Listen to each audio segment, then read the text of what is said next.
देखिए question number 21, cos 4x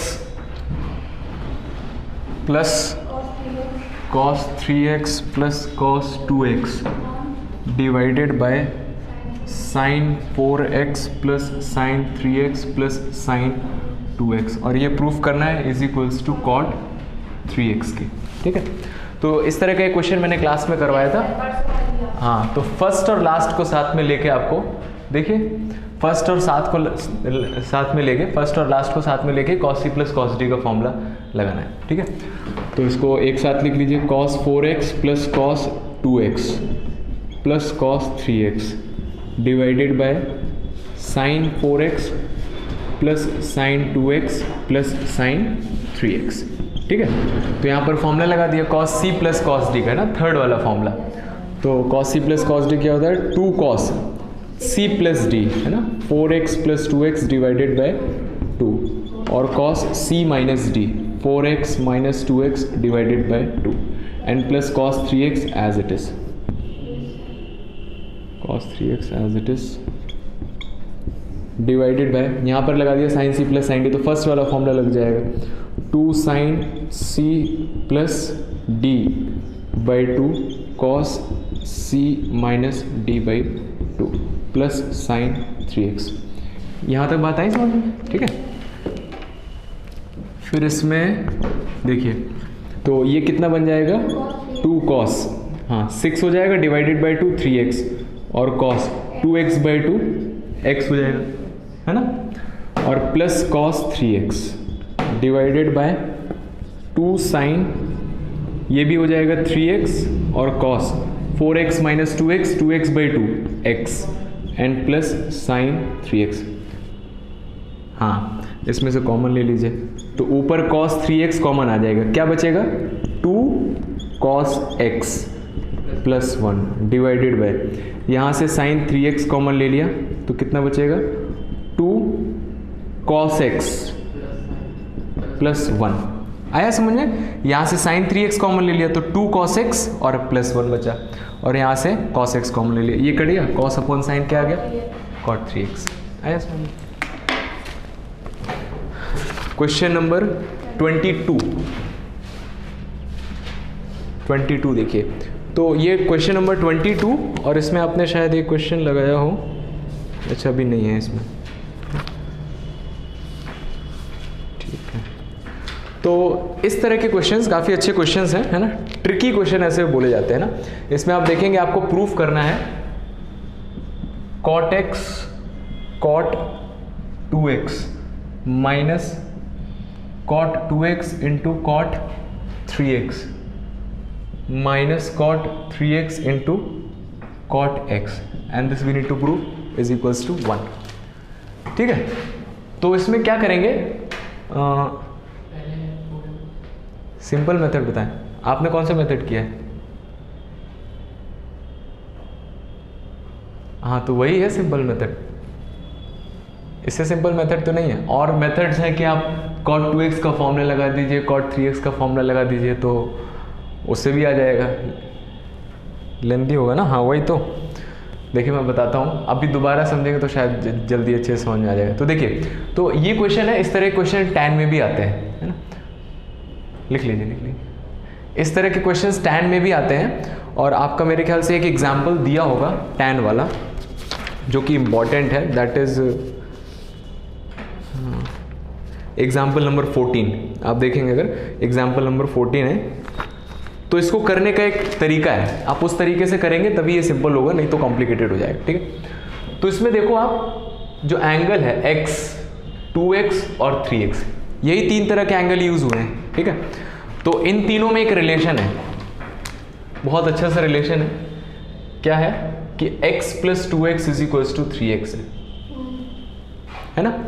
तो ऐसा tan में भी आता है, तो आपका क्वेश्चन ऐसा आ जाएगा कि उसमें शायद एंगल हो 15 डिग्री 30 डिग्री 45 डिग्री, है ना, तो 2 का सम तीसरे के बराबर है। तो हमें क्या करना है कि इनके कॉट में एक रिलेशन लेके आना है। तो देखो उसको कैसे करेंगे, तो हमें कॉट के तो फॉर्मूले याद नहीं है, cot 3x cot 2x cot x के फॉर्मूले तो याद नहीं है, लेकिन tan का फॉर्मूला याद है। ठीक है, तो हम क्या करते हैं, दोनों तरफ tan ले लेते हैं, तो tan of x plus 2x is equal to tan 3x, ठीक है। तो यहां पर लगा दिया formula tan a plus b का, याद है क्या होता है?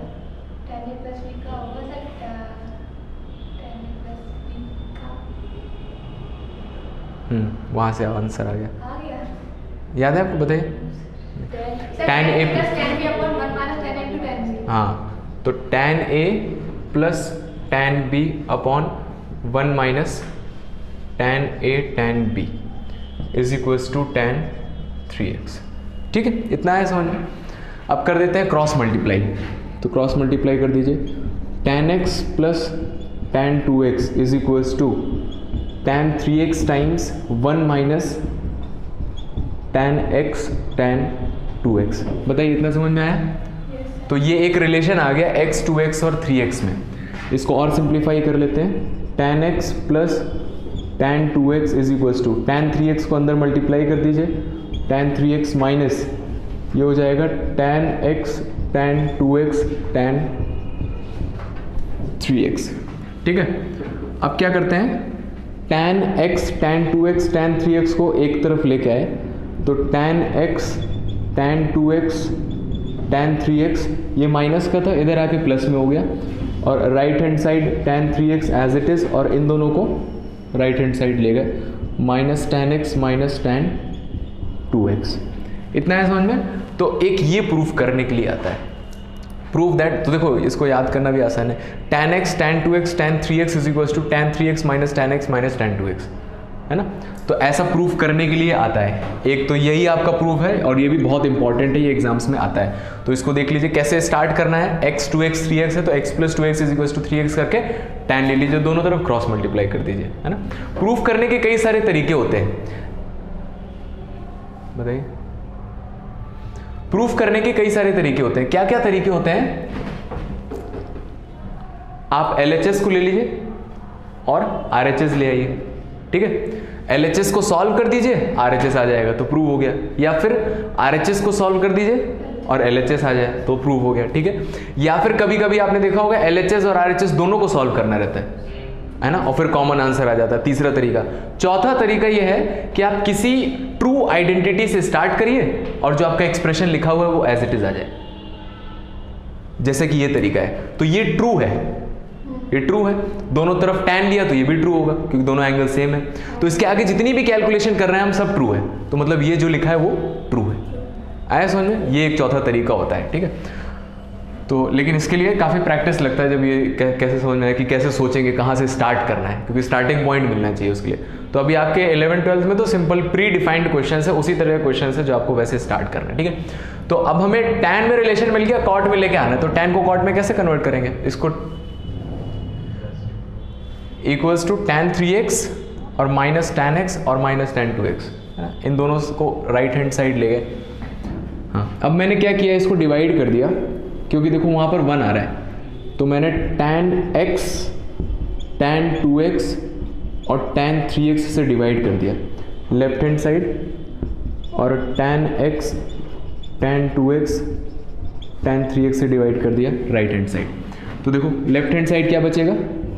1। अब इसको देखना ध्यान से, इन तीनों को मुझे डिवाइड करना है इससे, तो 3 अलग अलग एक्सप्रेशन आएंगे, ये तीनों के डिनोमिनेटर में जाएगा, है ना। तो क्या हो जाएगा, इसको मैं ऐसे लिख सकता हूँ, tan 3x upon tan x tan 2x and tan 3x minus tan x upon tan x tan 2x tan 3x and minus tan 2x upon tan x tan 2x tan 3x। तीनों को split कर दिया, तो देखिए क्या क्या बचा।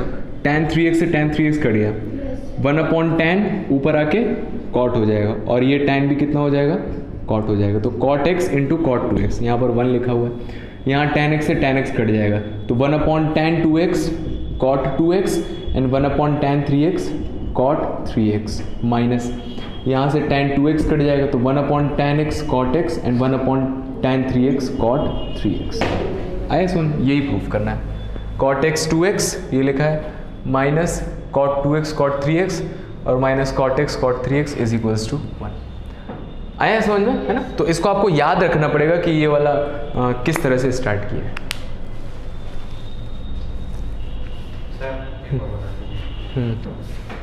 और बताएं।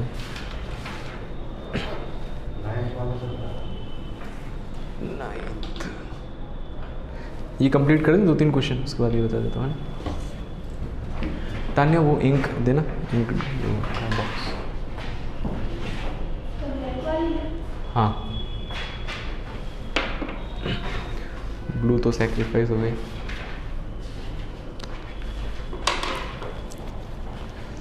आया समझ में सबको, आया समझ में। हाँ तो यही एक स्पेशल केस है, ट्रिग्नोमेट्री का एक ऐसा क्वेश्चन है जिसको सोचने में थोड़ा सा दिक्कत होता है। तो इसको आपको याद रखना पड़ेगा कि अगर इस तरह के क्वेश्चंस आते हैं तो आपको x + 2x = 3x से स्टार्ट करना हो।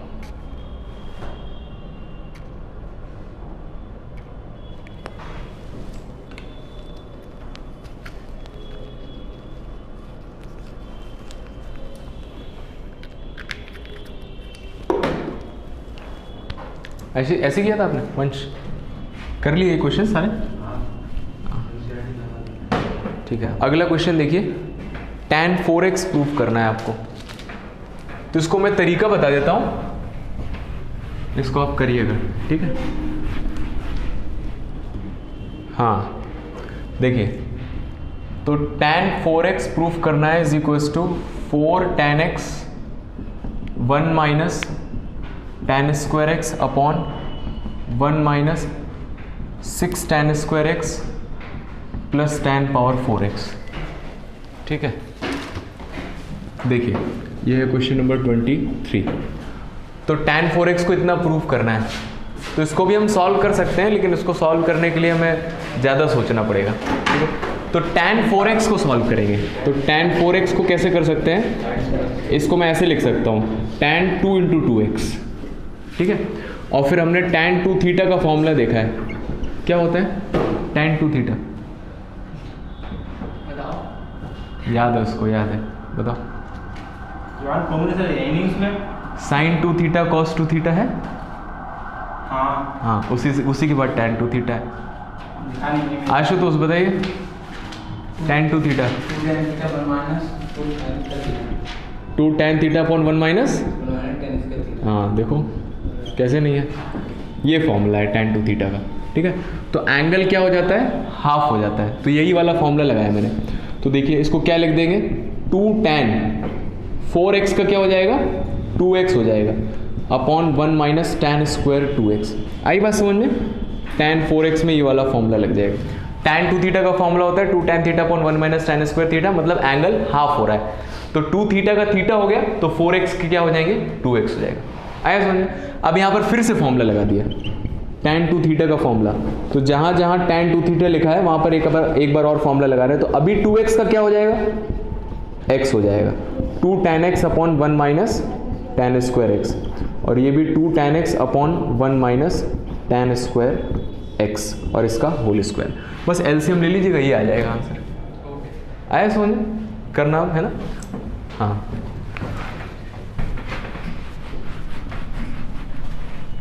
क्वेश्चन नंबर 24 बताना है क्या, बता दें। 24 इसके बाद एलसीएम ले लेना। देखो यहाँ 1 - tan स्क्वायर है, कर दें। हाँ यहाँ पर एलसीएम ले लेना, 1 - tan स्क्वायर x का होल स्क्वायर। तो एक कट जाएगा और एक ऊपर आ जाएगा, है ना। करना, ट्राई करना, नहीं आएगा तो फिर मैं बता दूंगा। इतना तो कर लेंगे अभी, क्योंकि कैलकुलेशन वाला पार्ट है। देखिए cos 4x ये प्रूफ करना है, 1 - 8 sin square x cos square x। इसमें एक सुपर चढ़ गया। देखिए तो cos 2 थीटा का फॉर्मूला होता है, एक याद करने पड़ेंगे, है ना, cos 2 थीटा। तो कौन सा फॉर्मूला लगाना है, 4 फॉर्मूले होते हैं, तो 1 - आ रहा है आंसर में। हाँ तो 1 - का एक ही फॉर्मूला है, 1 - 2 sin स्क्वायर। हाँ तो ये वाला फॉर्मूला लगा दिया cos 2 थीटा का।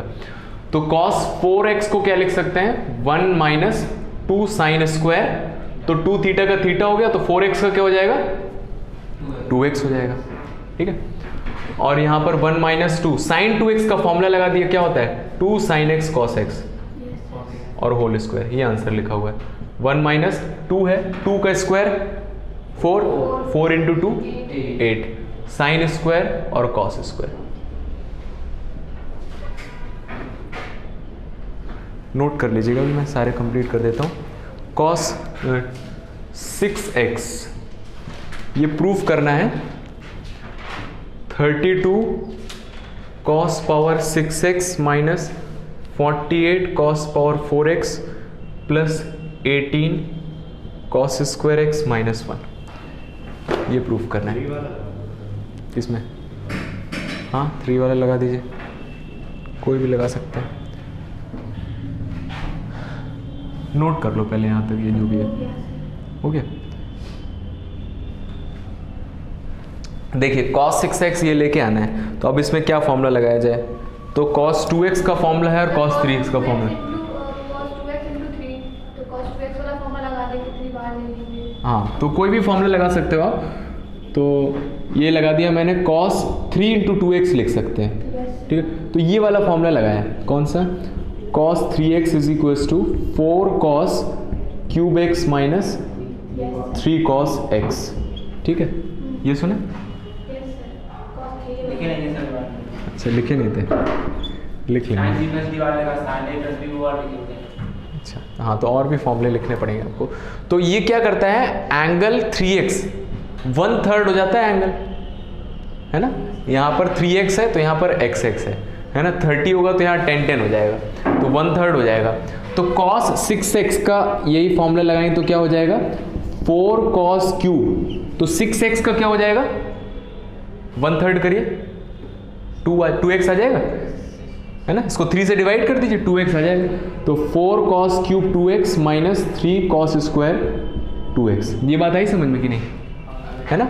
ये देखो 3x है तो 3 से डिवाइड कर दिया तो x, तो यहाँ x आया, है ना। तो 6x है, 3 से डिवाइड कर दिया तो क्या आ जाएगा 2x आ जाएगा, ठीक है।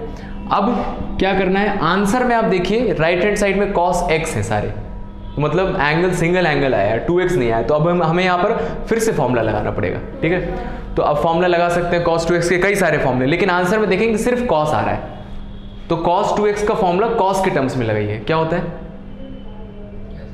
cos 2x का फॉर्मूला सिर्फ cos के टर्म्स में, 2 cos स्क्वायर x माइनस 1। ये यार चलो याद कर लेना इसको, 4, तो यहाँ पर आ जाएगा 2 cos स्क्वायर x माइनस 1 का होल क्यूब, और ये भी आ जाएगा 2 cos स्क्वायर x माइनस 1 का होल स्क्वायर। बस यहाँ a माइनस बी का होल क्यूब लगा देना, यहाँ a माइनस बी का होल स्क्वायर लगाएंगे तो पूरा ओपन करेंगे, ये दिख जाएगा। करिए इसको सॉल्व करिए।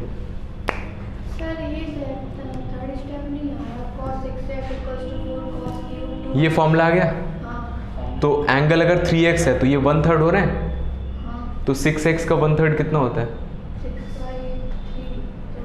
2x, तो 2x आ गया, और cos 2x के फॉर्मूले लगा दिए। इसको करिए सॉल्व करिए, देखिए आ रहा है कि नहीं आ रहा है। हाँ आपको कौन सा बताना है वंश,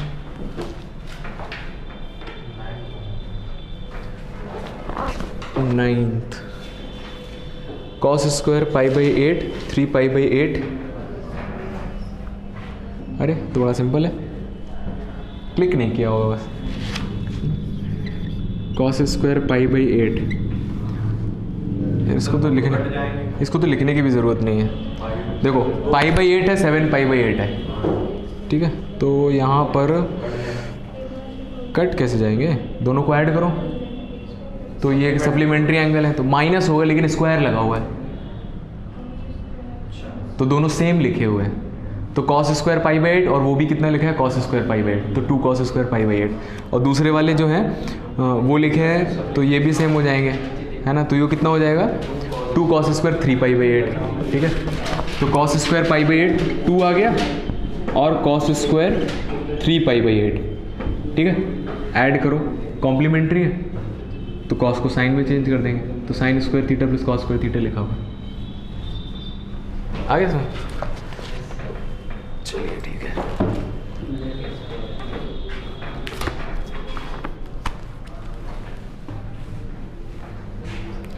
पूछना तो नहीं किसी को कुछ,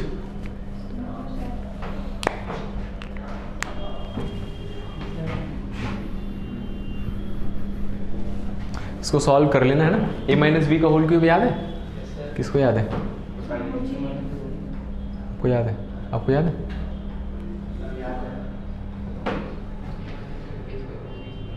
सही है। आप लोगों को याद है? आपको संजना? हाँ आपको, मुझे चेहरा देख के पता चल जाता है कि याद नहीं है। स्टार्ट कहाँ से हुआ? ना क्यूब है ना, ए क्यूब माइनस बी क्यूब। लिख देता हूँ मैं ना, 4 टाइम्स इसका क्यूब, तो 8 cos पावर 3 करेंगे तो 6x हो जाएगा। A cube minus B cube minus 3ab और ब्रैकेट a माइनस बी, ठीक है। ये आ गया माइनस 3 टाइम्स, यहाँ a माइनस बी का होल स्क्वायर लगा दीजिए तो a स्क्वायर, तो पावर 4x हो जाएगी, plus b square minus 2ab 4 cos square x। बस पूरा ओपन कर दीजिए, आंसर आ जाएगा। देखो ये दिख रहा है 4 8 32 cos पावर 6x, और यहाँ पर अंदर मल्टीप्लाई करेंगे तो ये सब आ जाएगा ना, बहुत सिंपल।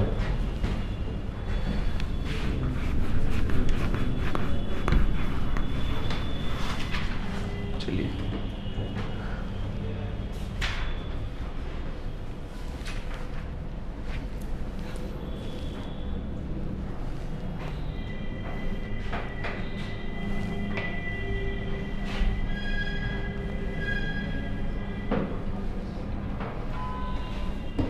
थोड़ा जूम कर दें आपके लिए।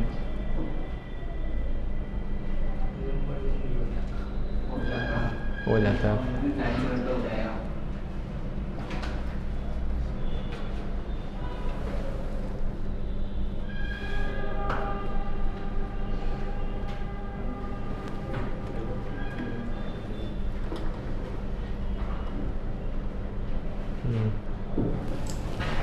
ठीक है, दिख रहा है क्लियरली?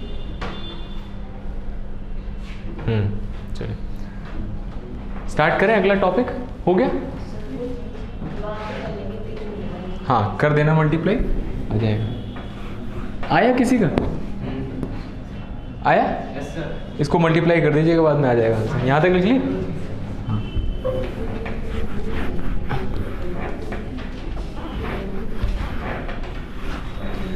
ठीक है, तो अगला टॉपिक हम स्टार्ट करते हैं।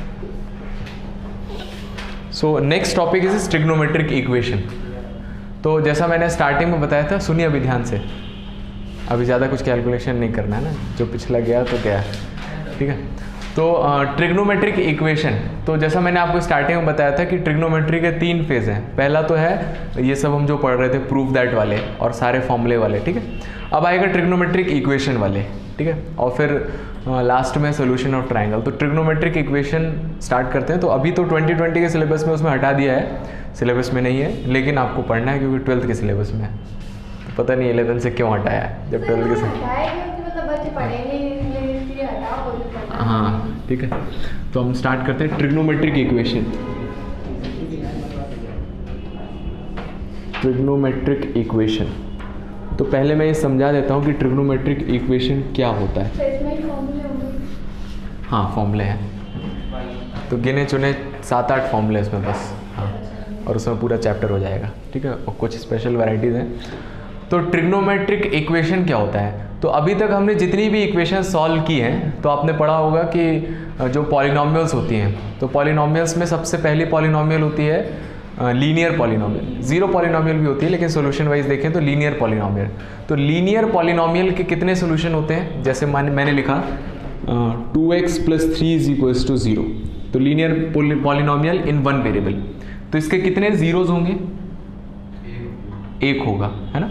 मतलब एक x की वैल्यू होगी जो इसको सेटिस्फाई करेगी, है ना। और मैं यहाँ से निकाल सकता हूँ x कितना आ जाएगा, -3/2। आप -3 कर दीजिए और 2 से डिवाइड कर दीजिए, ठीक है। इसके बाद हमने देखा था क्वाड्रेटिक पॉलिनॉमियल, x² - 5x + 6 = 0, ठीक है। तो ये क्वाड्रेटिक के कितने जीरोज होते हैं? 2 जीरोज होते हैं, ठीक है। इसको आप सॉल्व करेंगे तो x = 3, 2 आ जाएगा, ठीक है। इसी तरह से क्यूबिक पॉलिनॉमियल लिखेंगे, x³ जो भी होगा इस तरह से, और उसके कितने जीरोज होंगे? 3 होंगे, ठीक है। तो इक्वेशन कैसी है उससे पता चलेगा कि कितने जीरोस होंगे, ठीक है। इसका एक जीरो हो सकता है? नहीं हो सकता, दो ही निकलेंगे, एक नहीं हो सकता। जीरो जीरो हो सकते हैं, जीरो जीरो देखो x square minus 2x plus 1 is equal to 0।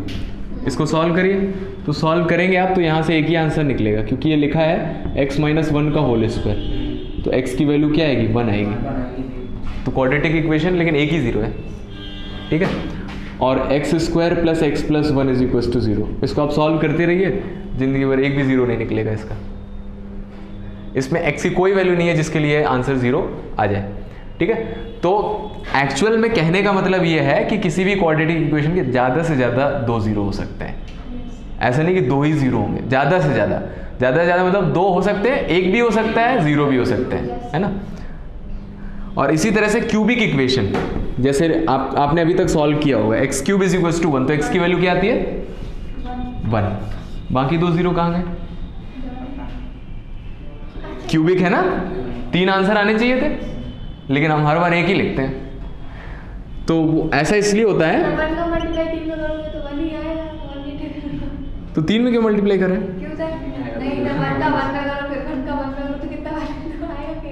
हाँ, तो 1 तो आएगा, तो सही है, वो तो सही है, लेकिन क्यूबिक इक्वेशन है तो 3 जीरोस होने चाहिए थे, है ना। कहीं और चला गया मैं, चलिए। तो ये है, आप इसको सॉल्व करेंगे तो x minus 1 x square plus x plus 1 is equal to 0। तो यहाँ से x इज इक्वल टू 1 आ जाता है, इसका डिस्क्रिमिनेंट 0 है, डिस्क्रिमिनेंट 0 है तो नो रियल रूट्स, इसकी वजह से, है ना। तो एक्चुअल में तो 3 रूट्स हैं, इसमें से एक रियल है, बाकी 2 इमेजिनरी है ना, डी नेगेटिव की वजह से। तो इस तरह से हम जानते थे कि रूट्स में काफ़ी लिमिटेशन रहता है, कैसी इक्वेशन है उससे पता चलेगा कि कैसे रूट्स होंगे। लेकिन ट्रिग्नोमेट्रिक इक्वेशन उस तरह से नहीं है ना। ट्रिग्नोमेट्रिक इक्वेशन, जैसे अगर मैं लिखता हूं sin x is equals to 0, तो बताइए ऐसे कितने एंगल है जिसके लिए 0 आ जाएगा। तो मैं कुछ एंगल्स लिख रहा हूं, तो इसका आंसर एक है 0, जो आप बहुत पहले से पढ़ रहे हो 10th से, कि अगर sin x 0 लिखा हुआ है तो एंगल कितना होगा? 0 होगा, क्योंकि sin 0 0 होता है, ठीक है। और अभी हमने और भी पढ़ लिया है कि sin 180 डिग्री वो भी 0 होता है ना। ये निकालना सीखा था, 180 डिग्री निकालते हैं ना, तो ये sin 180 डिग्री कितना होता है? 0 होता है, ठीक है। आगे और निकालेंगे 2 पाई, इसका मैंने आपको ग्राफ बताया था साइन का, अगर आपको याद हो, है ना। तो 0 पर 0 आता है, पाई पर 0 आता है, 2 पाई पर 0 आता है, 3 पाई पर 0 आता है, 4 पाई पर 0 आता है। तो 3 पाई, 4 पाई, 5 पाई, इस तरह से लेकर बहुत सारे आंसर्स हैं इसके। कितने आंसर है? इनफाइनाइट आंसर है। तो किसी भी ट्रिग्नोमेट्रिक इक्वेशन के इनफाइनाइट सोल्यूशन होते हैं, कोई भी ट्रिग्नोमेट्रिक इक्वेशन है, कितने सोल्यूशन होते हैं? इनफाइनाइट सोल्यूशंस है। तो वही इनफाइनाइट सोल्यूशंस हमें यहाँ पर निकालने हैं। अब सारे इनफाइनाइट सोल्यूशन है, तो इनफाइनाइट सोल्यूशन तो हम लिख नहीं सकते, है ना। 2 सोल्यूशन 3 सोल्यूशन होते तो मैं लिख के बता देता। तो उसको लिखने का एक तरीका है ना, जिसको जनरल फॉर्म बोलते हैं, और कुछ प्रिंसिपल फॉर्म होती है, वो सारी चीज़ें हम देखने वाले हैं। तो ट्रिग्नोमेट्री में किस किस तरह की इक्वेशंस हो सकती हैं, तो वो हम देखने वाले हैं, और उसको सॉल्व कैसे करते हैं वो चीज़ देखने वाले हैं। तो इसमें हमारे कुछ 6-7 फॉर्मूले हैं। तो इसमें सबसे पहले लिखिए एनी ट्रिग्नोमेट्रिक इक्वेशन, ये हेडिंग डाल लीजिए ट्रिग्नोमेट्रिक इक्वेशन,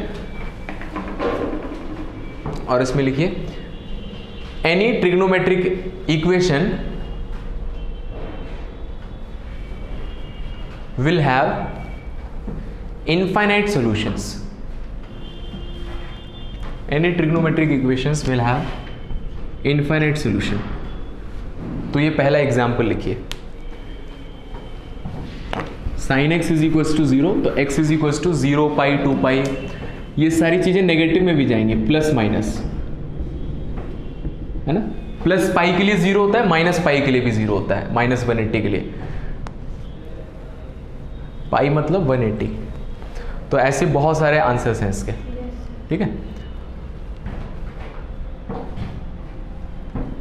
तो अब इसका सॉल्यूशन कैसे लिखा जाएगा, इसको मैं इस तरह से भी लिख सकता हूं। देखिए x is equals to n pi, इस तरह से भी लिख सकता है, जहां पर n जो है कोई भी इंटीजर, कोई भी इंटीजर।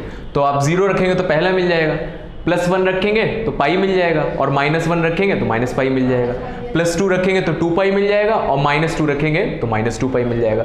तो ये सारे सॉल्यूशंस हैं जो एक शॉर्ट फॉर्म में लिखे गए, है ना।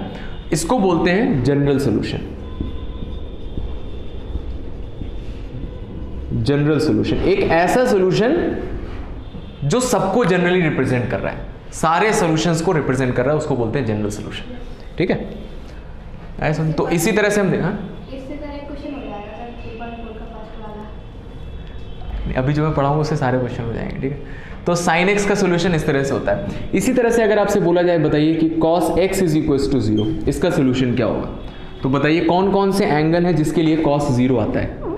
सबसे पहले 90 तो आना चाहिए दिमाग में, तो प्लस का 90 तो माइनस का 90 भी होगा, क्योंकि cos - थीटा कितना होता है? cos theta. ठीक है, तो वो आ जाएगा। और आगे बताइए। हाँ, π/4, cos π/4। देखिए मैं आपको बताता हूँ कैसे सोचना है। cos x 0 आ रहा है ना, तो cos के किस किस एंगल के लिए ये 0 आएगा? तो अगर आपको ग्राफ याद हो ना हो तो बना लो। देखो तो π/2 है, π/2 पर 0 हो रहा है, ये तो पता है ना ऐसा होता है। ठीक है, cos 0 कितना होता है? 1 होता है, तो एक पॉइंट ये होगा, और π/2 का 0 एक पॉइंट ये होगा। तो ये मुझे ग्राफ दिख गया ऐसा, याद आया कुछ? ठीक है, तो देखिए बताइए, ये π/2 है, ये कितना डिफरेंस रहता है? 3π/2। हाँ, ये 3π/2 आ जाएगा, पाई का डिफरेंस रहता है 3π/2। अगला कितना आएगा? 5π/2। तो ये मैंने बताया, आप देखिए निकालिए, cos 3π/2 या फिर cos 270 3π/2, ये आप निकालेंगे तो ये भी इतना ही आएगा, पाई प्लस π/2। और cos 180 plus theta third quadrant में नेगेटिव माइनस cos π/2, लेकिन 0 की वजह से नेगेटिव का कोई फर्क नहीं पड़ेगा, 0। ये भी cos π/2 आ जाएगा। ठीक है, फिर इसी तरह से 5π/2 लिखेंगे तो वो 2π प्लस π/2 है, और 2π तो हट जाता है, तो वो भी π/2 आ जाएगा ना। तो इस तरह के इसके सॉल्यूशंस होते हैं, 3π/2 π/2 3π। तो अभी जो इतना हम कर रहे हैं ना, ये सब बाद में नहीं करना पड़ेगा, हम बहुत आराम से निकाल लेंगे, है ना। अभी जो हम तरीके सीखने वाले हैं, तो +- π/2 +- 3π/2 +- 5π/2, और इस तरह से बहुत सारे जाते हैं। तो इसको जनरलाइज करके कैसे लिखेंगे, सोचिए। हाँ सही है, तो आप लोग पढ़ चुके हैं तो आपको याद है। देखो π/2 तो हर जगह है, हाँ वो भी सही है, π/2 तो हर जगह है ना। बताइए 1 3 5 7 का nth टर्म?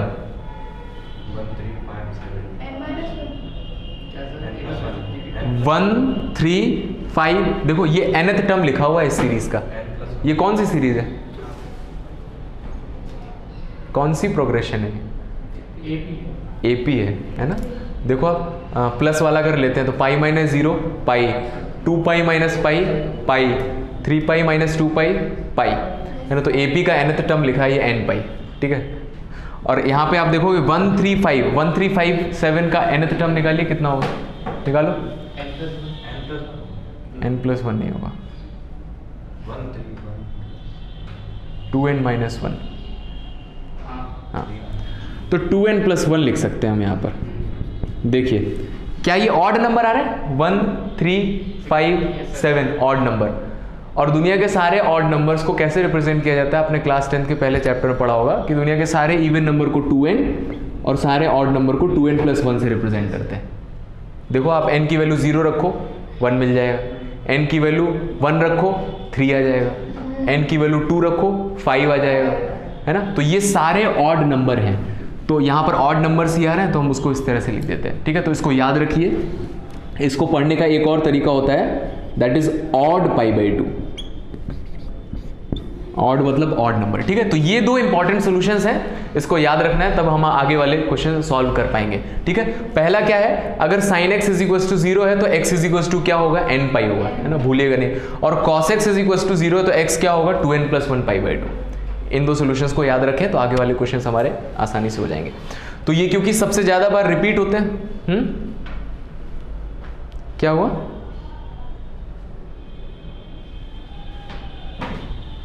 अभी ग्राफ बनाया था ना, देखिए अच्छा देखिए ये है साइन एक्स का ग्राफ, 0 पाई 2 पाई 3 पाई। मैं आपको वीडियो ट्रांसफ़र करता हूँ, उसको देखिएगा, ठीक है, मुझे रिमाइंड करवा दीजिएगा। ग्राफ आ गया। हाँ तो ये π/2 होता है, ये 3π/2 होता है और ये -π/2 होता है, इस तरह से बनता है। सर ऑनलाइन मैथ बच्चों ने ग्राफ नहीं पढ़ा? हाँ कुछ ने पढ़ा है, कुछ ने नहीं पढ़ा है। यहाँ तक आई बात समझ में, ठीक है। अभी तक हमने क्या सीखा कि किसी भी ट्रिग्नोमेट्रिक इक्वेशंस के कितने सॉल्यूशन होते हैं, इनफाइनाइट सॉल्यूशंस होते हैं। दो बेसिक और मेन ट्रिग्नोमेट्रिक सॉल्यूशन इक्वेशन क्या है, sin x = 0, cos x = 0। तो sin x = 0 का सॉल्यूशन होता है x = n पाई और cos x = 0 का सॉल्यूशन होता है x = 2n + 1 π/2। इतनी बात आई समझ में, ठीक है। हाँ tan का भी होता है, लिखना चाहे तो लिख लें, बहुत कम यूज होता है। tan x = 0, तो बताइए कब कब 0 होता है, आप बता सकते हैं बहुत आराम से। x = ये तो पता है कि 0 के लिए 0 होता है ना, और इस तरह की सारी वैल्यूज आ जाएंगी। देखिए पाई के लिए निकालिए, tan पाई भी 0 आता है, नहीं तो ऐसे देख सकते हैं आप, tan x 0 सॉल्व करना है ना, तो tan x को लिख दिया मैंने sin x / cos x = 0 और cos x उधर मल्टीप्लाई हो गया, तो ये sin x = 0 बन गया, है ना। तो यही आंसर आ जाएगा इसका। तो कितना आंसर आ जाएगा, x = n पाई, जहाँ पर n क्या है, कोई भी इंटीजर। तो tan x = 0 का भी जनरल सोल्यूशन क्या होता है, x = n पाई। आई बात समझ में, ठीक है। तो ये तीन, जिसमें से ये दोनों काफ़ी इंपॉर्टेंट हैं। तो अभी हम देखते हैं, हेडिंग डालिए, 2 टाइप्स ऑफ सॉल्यूशंस। तो ये दो तरह के सॉल्यूशंस हैं जो आपके एग्जाम में पूछे जाएंगे, 2 टाइप्स ऑफ सॉल्यूशंस।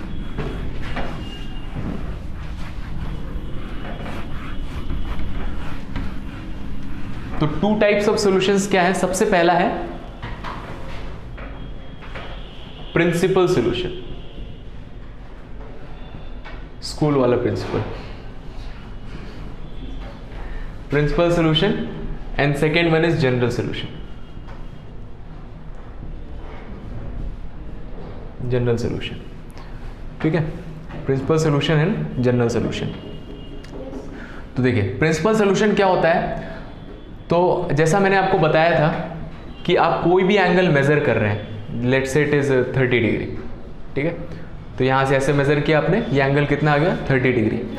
इस एंगल को इस तरह से भी मेजर कर सकता है कोई, यहाँ से स्टार्ट करे, यहाँ ना रुके, एक बार पूरा घूम जाए और फिर वापस आ जाए यहाँ पर, तब भी इसी पर आ गए। तो ये कितना हो जाएगा पूरा घूम के, 390 हो जाएगा, है ना। यहाँ से यहाँ तक 360 हो गया और फिर 30 एक्स्ट्रा, 390 डिग्री हो गया, ठीक है। इस तरह से कोई 2 बार घूम सकता है। तो हमें पता है कि 360 डिग्री के बाद सारी वैल्यूज वही आने लगती हैं, है ना। 360 डिग्री तक वैल्यूज आपकी यूनिक चलेंगी, पहले 0 से 90 में फर्स्ट क्वाड्रेंट, फिर सेकंड, फिर थर्ड, फिर फोर्थ, लेकिन 360 के बाद फिर वही क्वाड्रेंट आने लगेंगे, फिर वही वैल्यूज आने लगेंगी। तो 0 से लेकर 360 डिग्री तक के जितने भी एंगल्स आते हैं आपके, उसको बोलते हैं प्रिंसिपल सॉल्यूशन। प्रिंसिपल मतलब ये इंपॉर्टेंट है, ये मेन है, ठीक है। तो वो आंसर या फिर वो एंगल जो 0 से लेकर 2 पाई तक होते हैं, उसको बोलते हैं प्रिंसिपल सॉल्यूशन। आया समझ? जैसे मान लीजिए किसी क्वेश्चन का आंसर है, जैसे फॉर एग्जांपल sin x = 0 लिखा हुआ है, ठीक है। एग्जांपल के लिए sin x = 0 लिखा हुआ है, आपसे पूछा जाए कि इसका प्रिंसिपल सॉल्यूशन बताइए, बताइए क्या क्या होंगे प्रिंसिपल सॉल्यूशन। हाँ 0 भी तो होगा, 0 पाई और 2 पाई, बस। आया समझ में? -π - 2 पाई नहीं होगा क्योंकि वो इससे पहले चला गया, है ना, और 2 पाई के आगे नहीं लेना है, और 0 और 2 पाई पर क्या लगा है, इक्वल का साइन लगा है, तो मतलब ये आंसर आ सकते हैं, तो इसको बोलेंगे प्रिंसिपल सॉल्यूशन। आया समझ में? और जनरल सॉल्यूशन क्या होता है, इट इंक्लूड्स,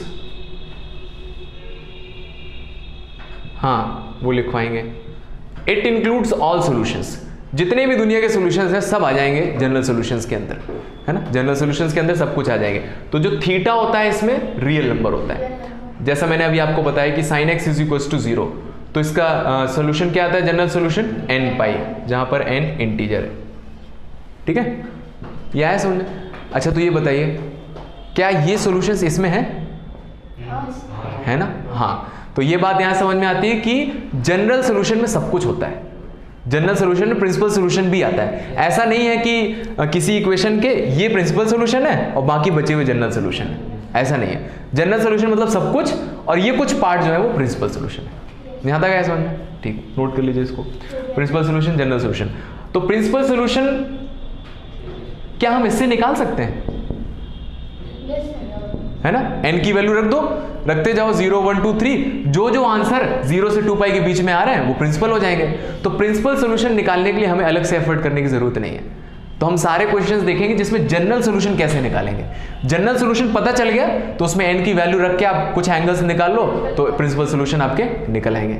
यहां तक आया समझ में? ठीक है, तो अब हम देखेंगे कि जनरल सोल्यूशंस कैसे निकाले जाते हैं। तो इसमें हमारी 6 टाइप्स हैं। तो 2 टाइप ऑफ सॉल्यूशंस तो ये मैंने बता दिए, ठीक है। अब जनरल सॉल्यूशंस के लिए आप लिखिए, जनरल सॉल्यूशंस जो है इसमें क्या होता है, 6 टाइप्स ऑफ इक्वेशंस आती है। 6 types of equations, 6 types of equations हो गया नहीं? 6 टाइप्स ऑफ इक्वेशन। तो वैसे तो इसके डायरेक्ट फॉर्मूले लोग याद करते हैं, है ना, और फॉर्मूले इंपॉर्टेंट है, लेकिन प्रूफ बहुत छोटे छोटे से है तो इसलिए मैं बता देता हूँ प्रूफ, है ना। तो उससे क्या होगा कि कभी फॉर्मूला भूल गए तो एटलीस्ट डिराइव कर सकते हो, ठीक है। तो सबसे पहला, सबसे फेमस और सबसे सिंपल, साइन नहीं, tan theta is equal to tan alpha.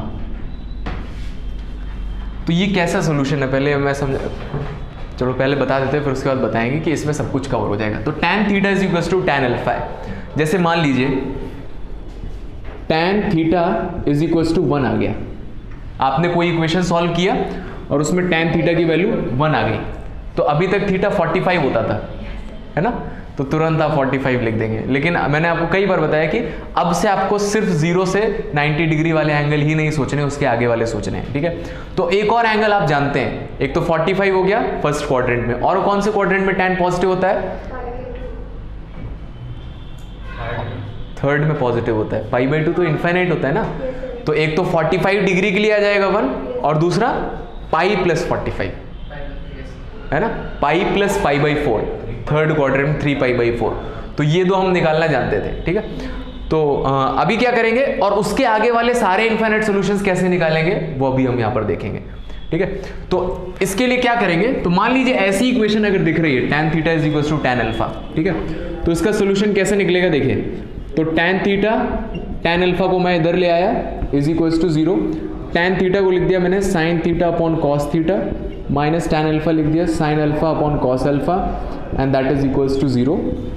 Taking LCM, cos theta into cos alpha, cross multiplication sin theta into cos alpha minus cos theta into sin alpha. और ध्यान से पहचानिए कि न्यूमरेटर में क्या लिखा है, sin a cos b minus cos a sin b। तो क्या लिखा है, sin a माइनस b का फॉर्मूला लिखा हुआ है, दिख रहा है ना, है ना, sin a माइनस b का फॉर्मूला लिखा हुआ है, ये तो याद किया है आपने ना। sin थीटा माइनस अल्फा कर सकते हैं, cos थीटा cos अल्फा, इसको 0 से मल्टीप्लाई कर दिया, तो क्या बचेगा यहाँ पर, sin theta is equals to sin theta minus alpha is equals to 0। तो अभी हमने पढ़ा है कि अगर sin किसी चीज का 0 आता है, sin x is equals to 0, तो x is equals to n pi, तो अंदर वाला एंगल जो है यहां से मैं बोल सकता हूं कि ये कितना होगा, n पाई होगा। ये बताइए समझ में, है ना। अभी पढ़ा हमने कि sin x is equals to 0, तो x is equals to n pi, तो sin theta minus alpha is equals to 0, theta minus alpha कितना होना चाहिए, n पाई होना चाहिए। तो थीटा यहां से आ जाता है n पाई प्लस अल्फा, ये पहला फॉर्मूला है, ठीक है। एग्जाम्पल, जैसे मान लीजिए tan theta is equals to 1 आया, इसको सॉल्व करना है मैं, ठीक है, और या फिर tan x is equals to 1 आया, तो x की वैल्यू निकालनी है आपको। तो हम क्या करेंगे, हमें 1 के लिए जो भी पता है tan के टर्म्स में वो आप लिख दो। तो 1 के लिए सबसे सिंपल हमें पता है कि tan 45 डिग्री होता है, tan π/4, ये तो पता है हमें सबको, ठीक है। तो एक एंगल चाहिए रहता है हमें, तो अब ये फॉर्मूला लगाइए। तो tan theta is equals to tan alpha बन गया, तो इसका आंसर क्या आएगा, theta is equals to n pi plus alpha. तो x इज इक्वल्स टू क्या आ जाएगा, n पाई प्लस अल्फा कितना है, π/4, ये थीटा है और ये अल्फा है, आया समझ में? tan theta is equal to tan alpha, theta is equal to n pi plus alpha. तो थीटा यहाँ पर आएगा और अल्फा यहाँ पर आएगा, तो थीटा x यहाँ पर आ गया, पाई बाई 4 यहाँ पर आ गया। तो ये ऐसा है जिसमें आपके सारे आंसर्स आ जाएंगे, ये जनरल सोल्यूशन है। और विश्वास ना हो तो रख के देख लो। तो n की वैल्यू 0 रखो तो x क्या आ जाएगा? पाई बाई 4, ये मिल गया। n की वैल्यू 1 रखो, x क्या आ जाएगा? पाई plus pi by 4, 5 pi by 4। First quadrant, third quadrant, है ना। n की वैल्यू 2 रखो,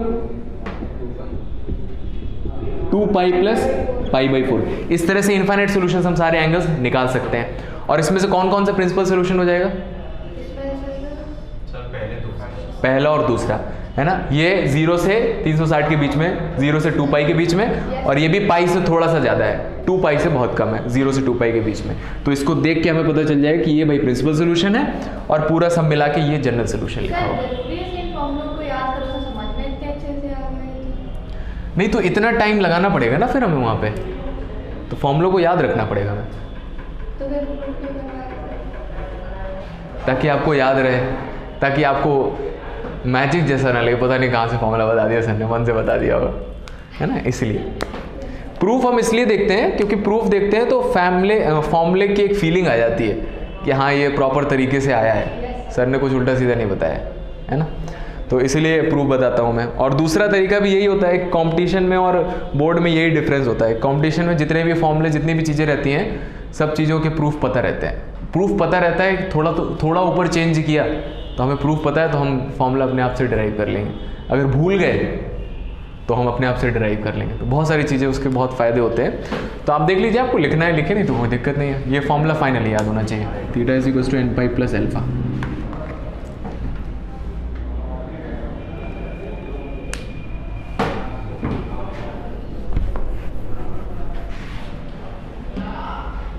तो इसी तरह का एक क्वेश्चन और सॉल्व कर दीजिए। tan x is equals to √3। General solution निकालना और प्रिंसिपल सोल्यूशन निकालना, दोनों। अच्छा ये बताइए, प्रिंसिपल सोल्यूशन ज़्यादा से ज़्यादा कितने आ सकते हैं किसी भी इक्वेशन के? कितने? 360 से कम आ सकते हैं। मैं पूछ रहा हूँ नंबर ऑफ सॉल्यूशंस, कोई भी इक्वेशन लिखिए। हाँ जनरली ऐसा दिखना चाहिए, 2 आएंगे। मान लो क्या क्या होगा, देखिए tan थीटा या तो पॉजिटिव होगा या तो नेगेटिव होगा। पॉजिटिव होगा तो कौन कौन से क्वाड्रेंट के एंगल आ जाएंगे? First and third, all student 10 से, है ना। और अगर नेगेटिव होगा तो सेकंड एंड फोर्थ, एक एक एंगल आएगा उनका, तो 2 आ जाएंगे, है ना। इसी तरह से साइन थीटा अगर पॉजिटिव है तो कौन कौन से क्वाड्रेंट का आ जाएगा? फर्स्ट का और सेकंड का, और नेगेटिव है तो थर्ड एंड फोर्थ का आ जाएगा, ठीक है। तो प्रिंसिपल सॉल्यूशंस हमेशा कितने आएंगे? मैक्सिमम 2 आएंगे, मैक्सिमम के 2 ही आएंगे, उससे कम नहीं आ सकते, उससे ज़्यादा भी नहीं आएंगे, ठीक है, प्रिंसिपल सॉल्यूशन। तो ऐसा नहीं सोचना पड़ेगा आपको कि भाई इसमें रख दिया इनकी वैल्यू 0 तो एक आ गया, 1 रखा तो दूसरा आया, तो हो सकता पता नहीं कोई बड़ा नंबर रखने पर भी वो आ जाए उसके बीच में, है ना। तो 2 आ गए, बस खत्म कहानी। इसके लिए निकाल दीजिए कितना है।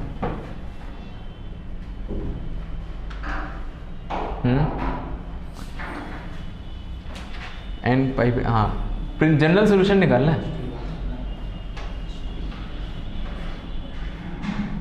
हाँ n pi plus pi by 3, सही है।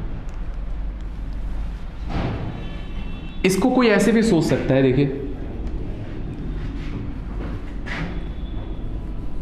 दूसरा तरीका, ये तो समझ में आया ना, बहुत ही सिंपल, कि 1 को लिख दिया tan पाई बाई 4 और वहाँ से x is equal to n pi plus pi by 4 बोल, ठीक है। कोई ऐसे सोच सकता है सर tan पाई बाई 4 तो है, लेकिन मुझे एक और वैल्यू याद है 5 पाई बाई 4,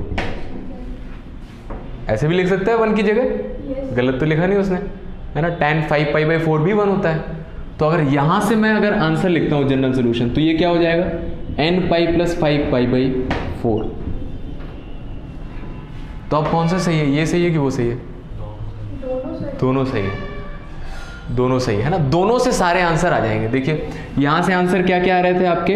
पाई बाई 4 आ रहा था, 5 पाई बाई 4 आ रहा था, और 2 रखेंगे तो 9 पाई बाई 4 आएगा, ठीक है, यहाँ पे भी आप रखो, 0 रख दो तो कितना आ जाएगा 5π/4, 1 रखेंगे तो 9π/4 और -1 रखो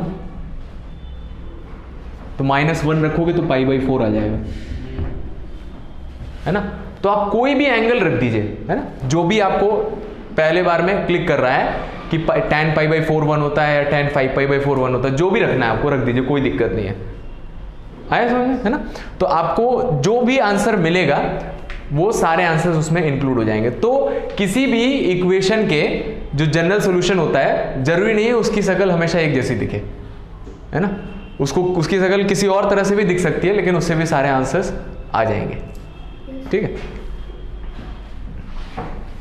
आया समझ में। जैसे आजकल कई तरह के टेलीविजन आते हैं, लेकिन अंदर जो चैनल रहते हैं वो सब तो सेम ही रहते हैं, तो शक्ल कैसी दिख रही है उस पर नहीं जाना हमें, लेकिन हम कोशिश करेंगे, क्या हुआ, लेकिन कोशिश ये करना है कि जो 0 से 90 वाले एंगल है उसको रखने की कोशिश करें, है ना। 0 से 90 वाले, या फिर जो सिंपल है π/4 और 5π/4 में π/4 सिंपल दिख रहा है, तो इसको रख के आंसर लिखें तो कोई दिक्कत नहीं होगा।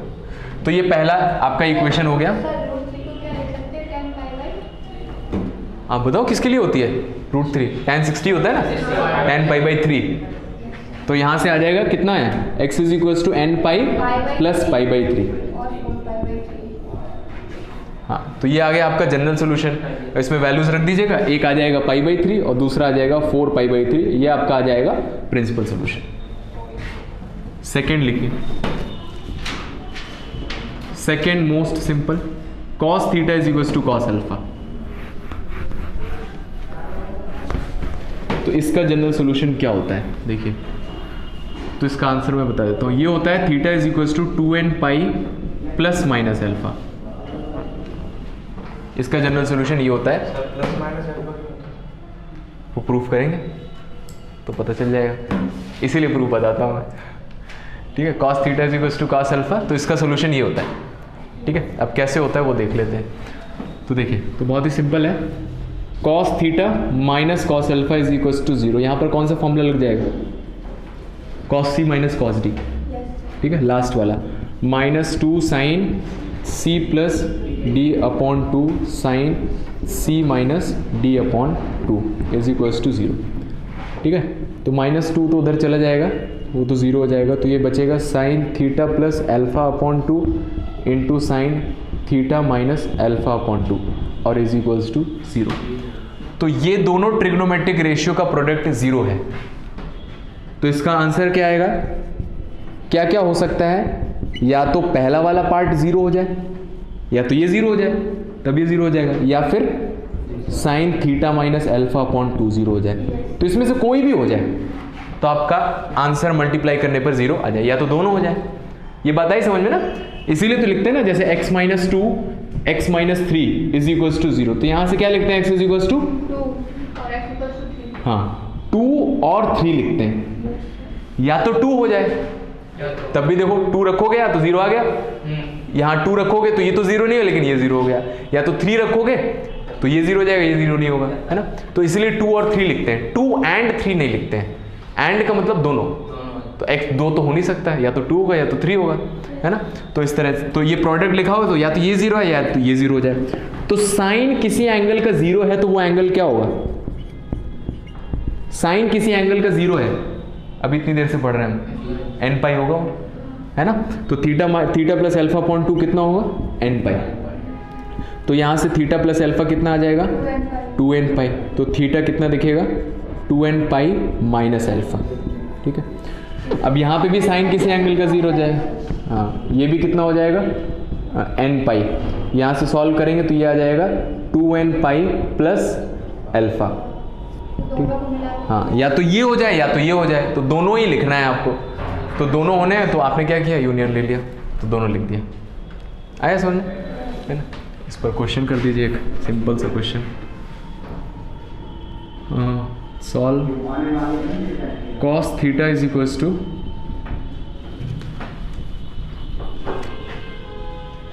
cos θ - 1/2 का होल स्क्वायर = 0।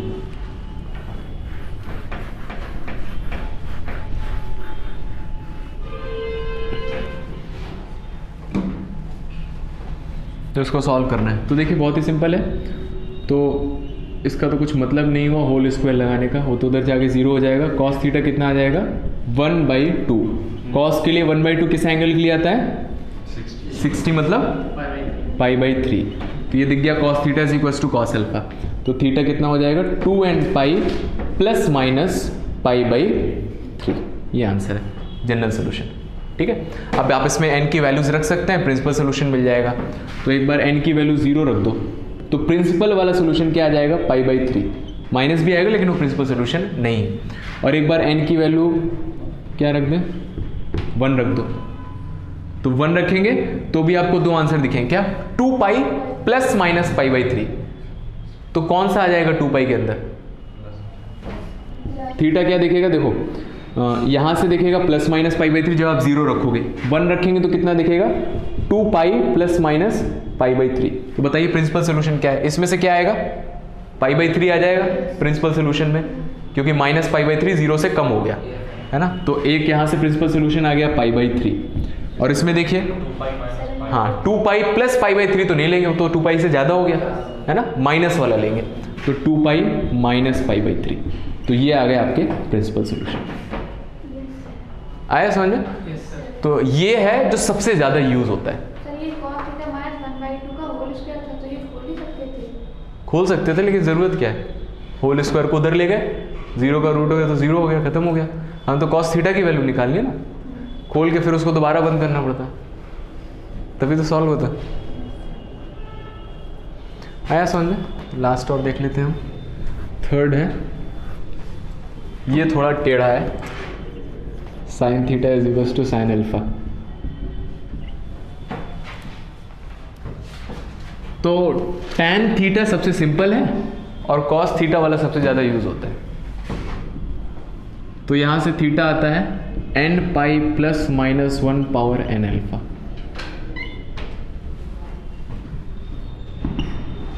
प्रूफ जनरली कहीं बताते नहीं, कहीं पर नहीं बताते।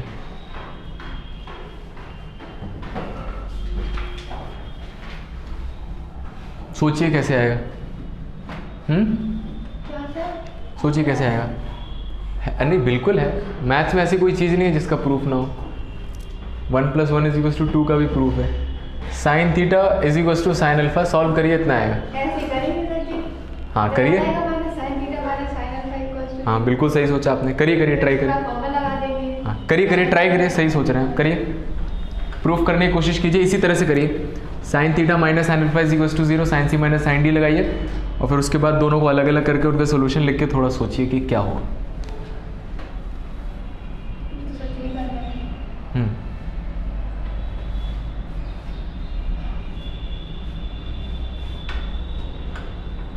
आपको आ रहा है समझ में सब?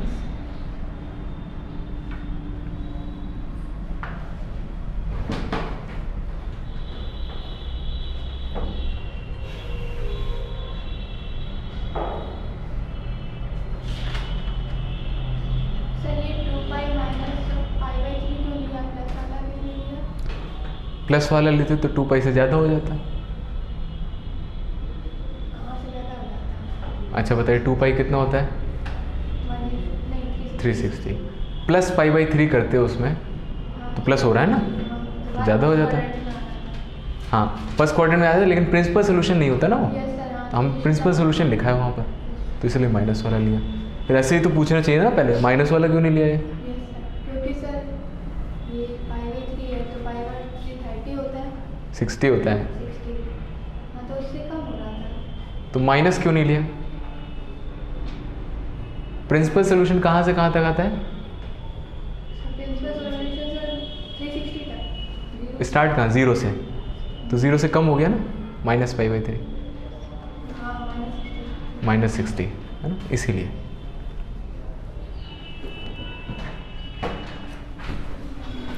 हुआ किसी से प्रूफ?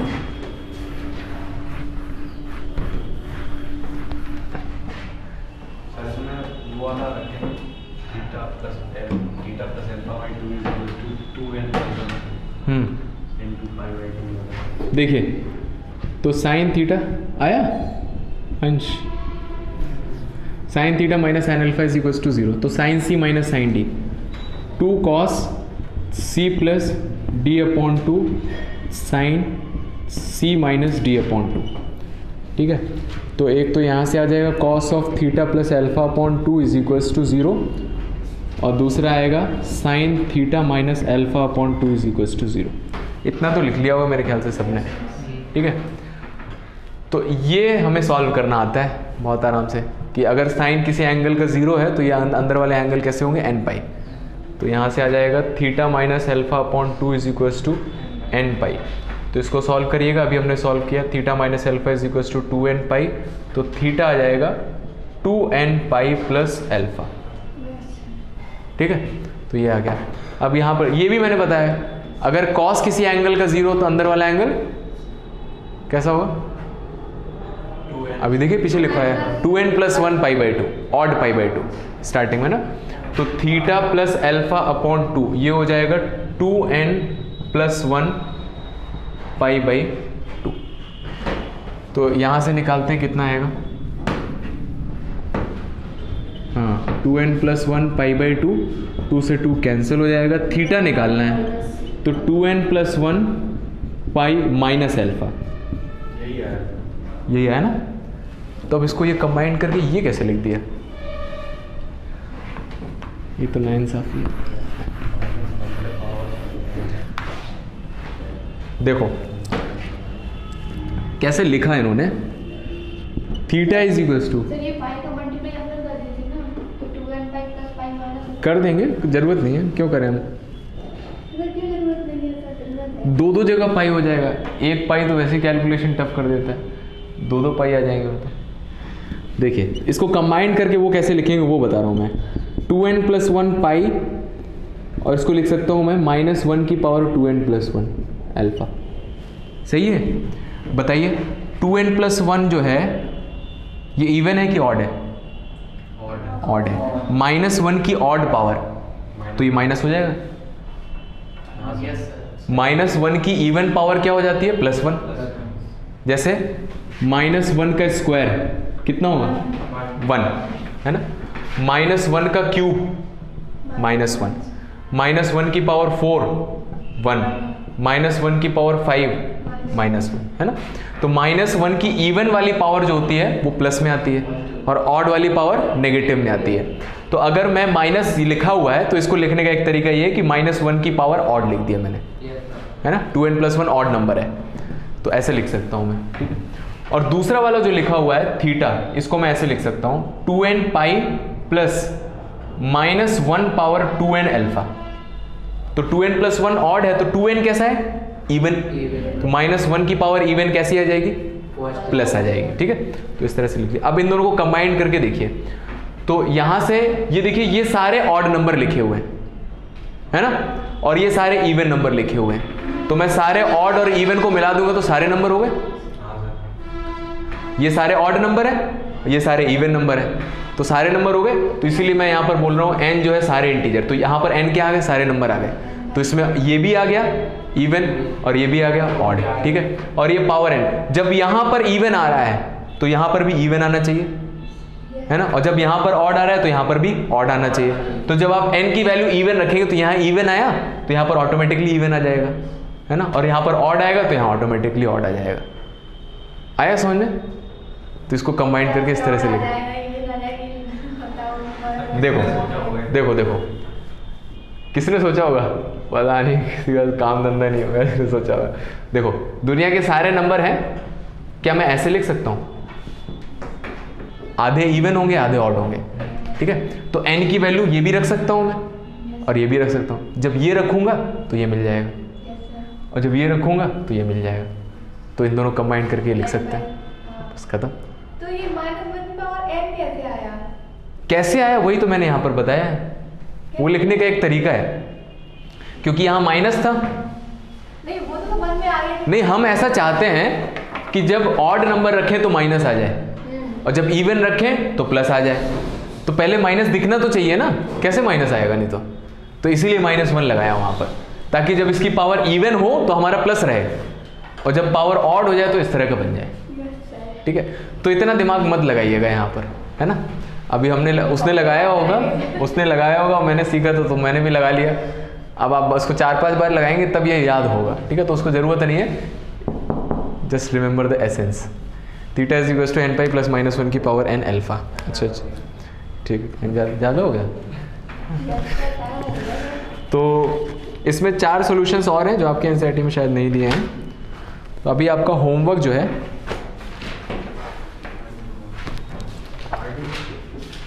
जस्ट एक क्वेश्चन में सॉल्व कराऊंगा।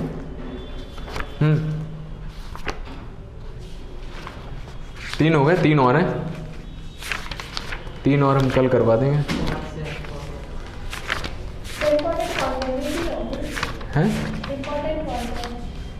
क्वेश्चन सारे इंपॉर्टेंट है, यही 3 इंपॉर्टेंट है।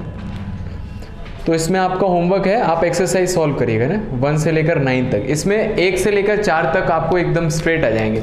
जैसे मान लीजिए अगर क्वेश्चन लिखा है sec x is equal to 2, इसका जनरल सोल्यूशन निकालना है, तो कैसे निकालेंगे? sec का सोल्यूशन तो हमें पता नहीं है, sec का सोल्यूशन तो पता नहीं है। हाँ, तो हम क्या करेंगे इसको cos में, तो sec x अगर 2 है तो cos x कितना होगा 1/2, इसका निकाल देना। ये कितना होता है 60, cos 60, जनरल सोल्यूशन आ जाएगा, ठीक है। तो 1 से लेकर 4 तक में आपको प्रिंसिपल सोल्यूशन निकालना है, जनरल सोल्यूशन निकालना है, तो ये सॉल्व कर लीजिएगा। और अभी तो हमने क्या किया है, एकदम पका पकाया दिया हुआ था, पका पकाया मतलब कि cos x 1/2 दिया हुआ है, ठीक है। हाँ, उसके बाद क्या होगा, अभी आपको थोड़ा सॉल्व करना पड़ेगा। 4 से लेकर जो 9 तक के क्वेश्चंस हैं उसको थोड़ा सॉल्व करना पड़ेगा। जैसे मान लो लिखा है कि sin 2x और plus sin x is equal to 0, इसको सॉल्व करो।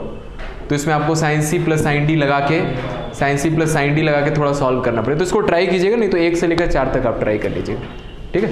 और कल ये टॉपिक हमारा कंप्लीट हो जाएगा। Okay, thank you very much.